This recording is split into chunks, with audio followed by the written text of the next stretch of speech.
ভাইরা আমার, বন্ধুরা আমার, আল্লাহ রসুলের সাহাবী হযরত আবু মালিক আশআরী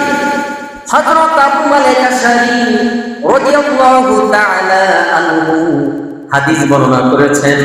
আল্লাহ রসুল বলেছেন, আল্লাহ নবী বলেন, পাক পবিত্রতা হলো ঈমানের অর্ধেক। সুবহানাল্লাহ। আপনি পাক পবিত্র হলেন, আপনি সুন্দরভাবে পরিপাটিভাবে আপনি উপরে পাক পবিত্র হয়ে গেলেন। রাসূল সাক্ষ্য দিয়েছেন, তোমার ঈমানের অর্ধেক পুরোই পরিপূর্ণ হয়ে গেল। সুবহানাল্লাহ। কি হয়েছে? ঈমানের পরিপূর্ণ অর্ধেক হয়ে গেল। আর বাকিটা কোথায়? নামাজের মাধ্যমে।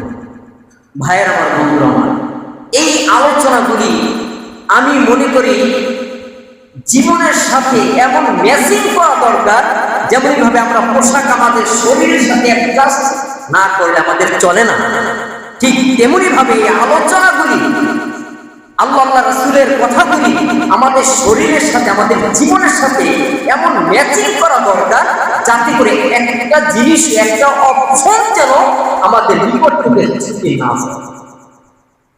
যদি এভাবে করতে পারে তবে সেই সাকসেসফুল হবে।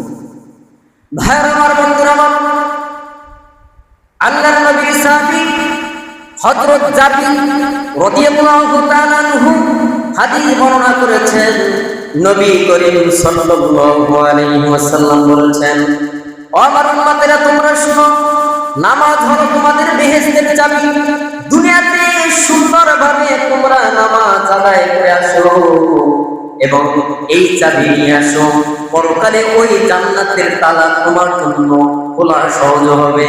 আর নামাজ যদি ডিজিটাল নামাজ পড়ে যাও বান্দা, পশ্চিম কালো লিখে রাখো, কিন্তু ওই তালা খোলার মতো তোমার আমার কোনো ক্ষমতা রাখবে না।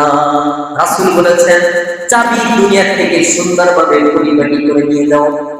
দুনিয়াতে দেখি আমাদের চাবি হারানো গেলে আবার চাবি বানাতে হয় না হয়, এই চাবি, এই তালা ভাঙতে হয় না হয়, এটা কাটতে হয়।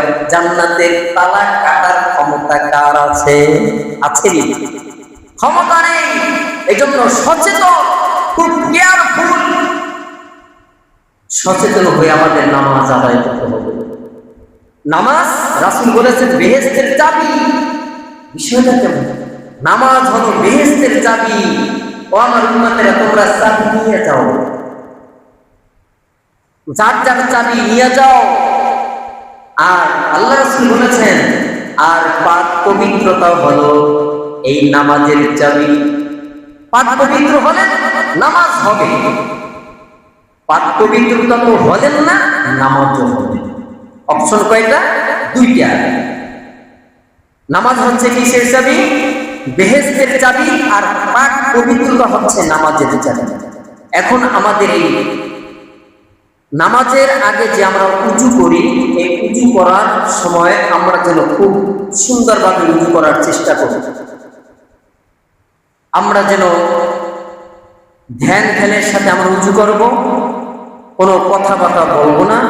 এটা আমার একটা অনুরোধ থাকবে, কারণ আমি রাসূলের কথা বলেছি, আল্লাহর কথাও বলেছি, আপনাদেরকে শুনাইলাম। এখন আমল করার দায়িত্ব কার? আমার না আপনার? আমি দায়মুক্ত। কোরআন হাদিসের কথা বলি তো আমি দায়মুক্ত হয়ে গেলাম। আমার অনেক দায়িত্ব আছে। এই কথাগুলো জানানোর পরে আমার কোনো দায়িত্ব থাকে না, জানানোর পরে আপনাদের দায়িত্ব। ভাইয়ের আমার, বন্ধুরা আমার, আরেকটি গুরুত্বপূর্ণ একটি হাদিস চলে আসলো। হযরত আলী রাদিয়াল্লাহু তাআলা আনহু হাদিসটি বর্ণনা করেছেন। নবী করিম সাল্লাল্লাহু আলাইহি ওয়াসাল্লাম বলেছেন, আমার উম্মতেরা, তোমরা শুনো, ফরজ গোসল সবাই কি বুঝছেন? আল্লাহ রাসূল বলেছেন, আমার উম্মতেরা, তোমরা শুনো, ফরজ গোসলের সময় যদি এক চুল পরিমাণ জায়গা শুকনা রয়ে গেল, তোমরা ধুইলে না, কিন্তু কিয়ামতের দিন রাসূল বলেছেন তোমাকে জাহান্নামের আগুনে শাস্তি দেওয়া হবে। বলেন না? বিষয়টা নারী পুরুষ উভয়েরই কেয়ারফুল থাকা দরকার।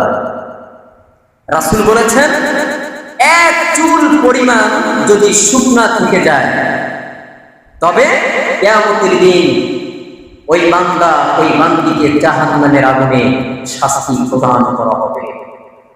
আল্লাহ তাআলা আমাদের সকলকে হেফাজত করার মতো যেন তৌফিক দান করেন। আমিন।